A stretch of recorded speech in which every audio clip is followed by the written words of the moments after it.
You got to be able to adapt in any environment, because if you don't, you'll get eaten out. Eli, thank you so much for joining us. We're so excited to chat with you, and I'm just going to jump straight into it. For 2022, you joined us at World Supercross in Cardiff as a wild card, but we're going to see you full-time now this year. What are your expectations for the 2024 season? I mean, my only expectation when I go race is to win. So that's my goal. I had a great inaugural race, in Cardiff in 22, was able to win that one. So I have the same mindset going into round one this year. For Eli Tomac, he will have his 38th career win in World Supercross competition as he takes the victory here at the British Grand Prix. We were a little bit worried that maybe you weren't going to be able to join us because of your thumb injury, where you broke your thumb and you had torn ligaments. What's the update now? So I had to get surgery. It's like at the base of your thumb. I believe it's called the CMC joint, one of the metacarpals. It was a tough recovery because it was that and some torn ligaments. Required surgery. I was out for the summer. It was a bummer. That was the second summer I missed a racing. Now I'm back and back in pretty good form. Took me a few races to really get going, but for the fall leading into winter, I'm feeling strong. Yeah. Eli, coming back, I mean, you look so strong. Was there a different recovery plan or program that you had coming into Vancouver, coming into these next few races? Well, one thing for sure is with a hand injury, I treat every injury seriously, but it's got to be strong before you get back on the bike. So I took my time with it, did my physical therapy and made sure it wasn't 100% when I came back, but it was safe to ride. Wow. So yeah, just being on your recovery, your therapy, and staying on that, trying to get healthy as you can. There's always critics online that said maybe this was going to be how you retired, but you fought back. Was there any point that you maybe considered staying at home? When I think back now, with my thumb injury, no, but with my Achilles, there was a lot of things that went through my mind in that point in time. That was a very serious injury in 23.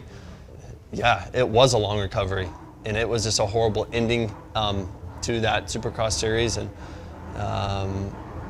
to be in the lead like that and then have it end like that, a lot of people kind of think that 30-year-old range is getting pretty old. I'm trying to prove that wrong, Yeah. And stay battling for race wins and championships as long as I can. So now I think of it as, hey, it may have actually extended my career, because once again, when you get injured like that and you're off the bike for 6 months, you realize how much you love what you do. Amazing. And it probably, with your young, beautiful family at home, it may not have been too much of an arm twist to just convince yourself that maybe that was it. Yeah, I have 3 kids now at home.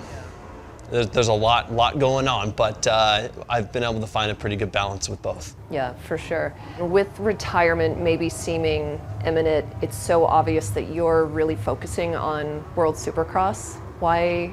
What's in it for you? What's great about World Supercross is we're going fully international. I'm very, interested in seeing other parts of the world. I've raced all over the States, and to go to new countries is going to be very cool. I'm looking forward to it, just seeing new culture, new environment, and showing the rest of the world Supercross. And there's also potentially you can add another World Championship title to your collection.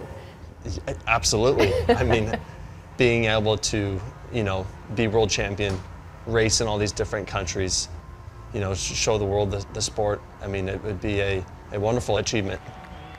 Do you think that you have anything left to prove, either to the fans or the keyboard warriors or even to yourself? Anything left to prove?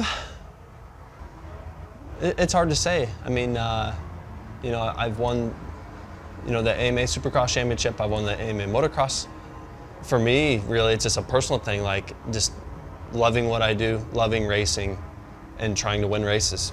There's a 3-moto format and a super final that you're going to be competing in. How do you think that this is going to play to your strengths?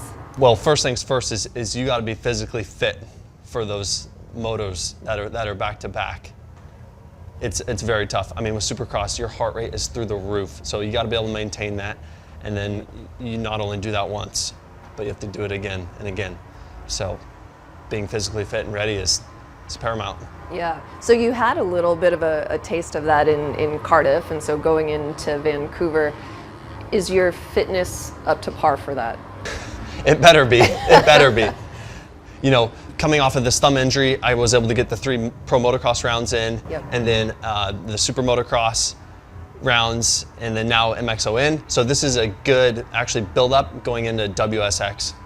So I'll be ready. Have you allowed yourself to dream about what it would feel like in your chest to be world champion again? It's a big deal. So I'm gonna do what I can to take that title. There's a new breed of racers that are coming up the ranks. What do you think of them? Well, what I'm trying to do is fend off the younger generation and trying to delay that evolution of the next guy taking our spot, basically. Yeah. Trying to stay in that spot as long as I can. For sure. Yeah. Do you see their style evolving? To some point, yeah. Some things you gotta keep what works for you, but at the same time you gotta be able to adapt. So one thing's for sure is you can't ever settle, right? You gotta always be looking for that edge and that next level. It's very clear in your delivery and in your demeanor that you're always looking for that edge. Mm-hmm. How do you maintain that? How do you stay there? It's just having that right mindset of not being, okay, you know, I did this the year before, now I'm gonna do the same thing. Like you can't be settled that way. There's always a fine line between confidence and having too much confidence. So once again, it comes down to mindset. Yeah. Well, what's your mindset going against 250 riders in the super final? Are you looking forward to that? I'm looking forward to it. One thing's for sure, my 450 will be throwing some roost at them. You have to have a wide bike, right? That's right. Yeah, that's so cool. What do you expect that would be like, having 450s and 250s on the same start line? For me, I'm glad to be on a 450. I'm a little bit of a bigger guy, I would say, and if I was in the 250 class, it's gonna be tough for him. But I guess there's some advantages. If it's a tighter track, maybe the 250 is easier to ride than the 450. So we'll find out. Yeah, maybe in Abu Dhabi it might benefit the 250 riders. It totally could. Yeah. You know, the 450 has more weight and a little bit harder to throw around. The rumor that I heard is that in the next couple of days there's a track map coming out for Vancouver. What do you hope to see on that track? It's tough to say exactly what I want to see. You just got to be ready for anything. One thing's for sure is like when we raced Cardiff, the metal ramp, that was something I never saw. So it was cool. It was fun. Yeah, got to be ready for anything. Yeah. Do you feel like one of your superpowers is the ability to adjust? You got to be able to adapt in any environment, because if you don't, you'll get eaten up. Yep. I know this is a very busy weekend for you. Just wondering if there was anything else that you wanted to add. I'm excited to see countries that I haven't seen before. I've never been to Abu Dhabi.